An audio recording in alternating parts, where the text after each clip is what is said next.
होते हैं। जम्मू कश्मीर सिविल इंतजामिया की बात करना बहुत ज्यादा जरूरी है। बिल्कुल, जम्मू कश्मीर में सरकारी अफसरों की बेहिसी और गैर संजीदगी, ऐसा इसलिए हम कह रहे हैं क्योंकि SRO 43 को लेकर अब तक नौकरियां इस SRO के तहत जम्मू कश्मीर में नहीं दी जा रही है। मुलाजमीन की जो अफराद खाना है सरकारी महकमों में, वो इस वक्त अब भी मुंतजिर हैं कि उन्हें कई नौकरी मिले। कई हिदायत जारी की गई आला हुकाम की तरफ से, लेकिन अब तक मुख्तलिफ महकमे जम्मू कश्मीर के अंदर जिनकी जिम्मेदारी थी, वो लोग जो मुख्तलिफ मकामात पर या दिफा करते मुल्क का या फिर कहीं चाहे वो आप ये कह लीजिए कि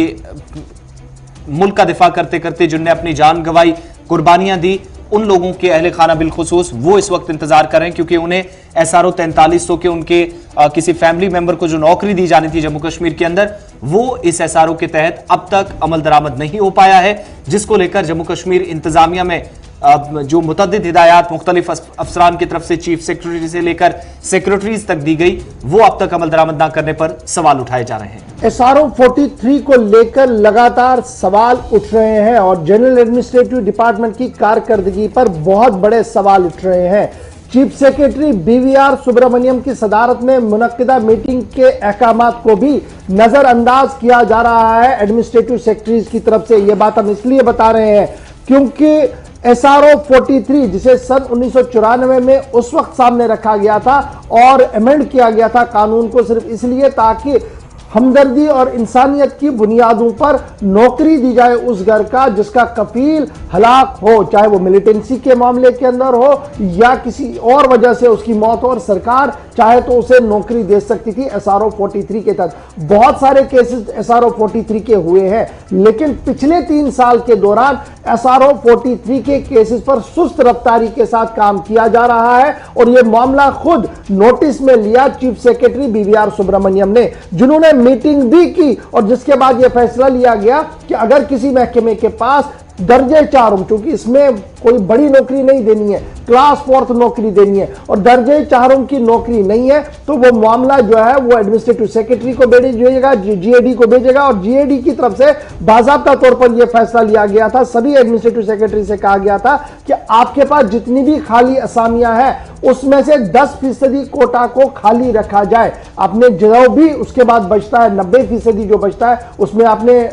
जिस तरीके से भी चलाना है निजाम को वो चलाइए, लेकिन ये 10% नौकरियां जो है वो SRO 43 के लिए रखा जाए। लेकिन लगातार साल 2018 में भी मीटिंग हुई, साल 2019 में भी मीटिंग हुई, साल 2020 में भी मीटिंग हुई, लेकिन लगातार पिछले 3 साल के दौरान किसी भी तरह का रिलीफ जो है उन लोगों को नहीं मिला जो लगातार दर बदर की ठोकरें खा रहे हैं सिविल सेक्रेटरीट के अंदर कि उनकी फाइल का कोई हतमी फैसला लिया जाए। साबिक लेफ्टिनेंट गवर्नर से लेकर मौजूदा लेफ्टिनेंट गवर्नर तक अब उम्मीद बन रही है कि शायद इंतजामिया इस इंसानी मामले की ओर तवज्जो दे और हमदर्दाना गौर करके SRO 43 की फाइलों को क्लियर करे। इस वक्त जो एदाद शुमार बताया जा रहा है, एक मुहतात अंदाजे के मुताबिक 10 से 15,000 फाइलें पेंडिंग है सिविल सेक्रेटरीट के मुख्तलिफ सेक्शंस के अंदर, जिन्हें नोटा नोटी सिर्फ हो रही है और कोई हतमी फैसला नहीं दिया जा रहा। और पिछले 3 साल के दौरान दर बदर की ठोकरें खाने पर ये लोग मजबूर हैं जिन्हें यह वादा दिया गया था कि SRO 43 के तहत आपको नौकरियां दी जाएगी। तो बड़ी खबर कि सिविल सेक्रेटरीट के अंदर जहां पर काम 1 गो में होना चाहिए था, क्योंकि गवर्नर इंतजामिया की सारी नजरें सिविल सेक्रेटरीट पर रहती है, लेकिन सिविल सेक्रेटरीट के अंदर कछुए की चाल SRO 43 की फाइलें चल रही है, जिसकी वजह से लोग गुनागो मुश्किलात से दो चार हो रहे हैं जम्मू के अंदर भी और कश्मीर के अंदर की। क्योंकि यहां पर जब आप नौकरी की बात करते हैं तो आपने इसके लिए बहुत बड़े क्राइटेरियाज रखे हैं और उन क्राइटेरियाज पर जो फिल करते हैं शायद उन्हें यह उम्मीद होती है कि अब वो अपने घर का कफील बन सकते हैं, लेकिन साल गुजर गए, माह गुजर गए, दिन गुजर गए, लेकिन फाइल पर कभी भी हतमी फैसला नहीं हुआ पिछले 3 साल के दौरान। तो ये हमारी इंतजामिया पर एक बड़ा सवाल है। बिल्कुल, इसमें एक चीज और भी देखने वाली है, जो इसके रूल्स इशफाक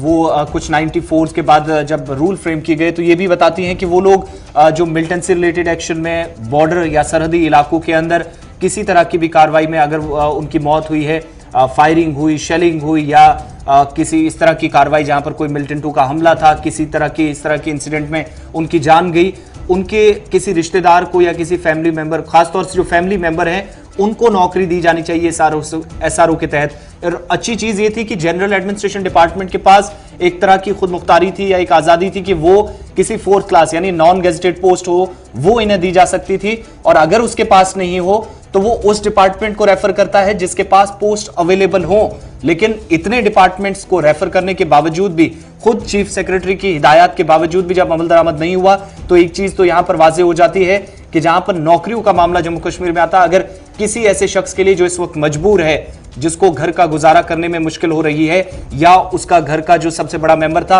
वो किसी हादसे का शिकार होकर इस दुनिया से चल बसा है, उसके लिए अगर 4th क्लास की नौकरी भी नहीं मिलती तो सवाल काफी ज्यादा नौजवानों की तरफ से पूछे जा रहे हैं जो आला तालीम याफ्ता है, वो इन महकमों की तरफ देख रहे हैं कि शायद उनका फ्यूचर इन डिपार्टमेंट्स के साथ जुड़ा है।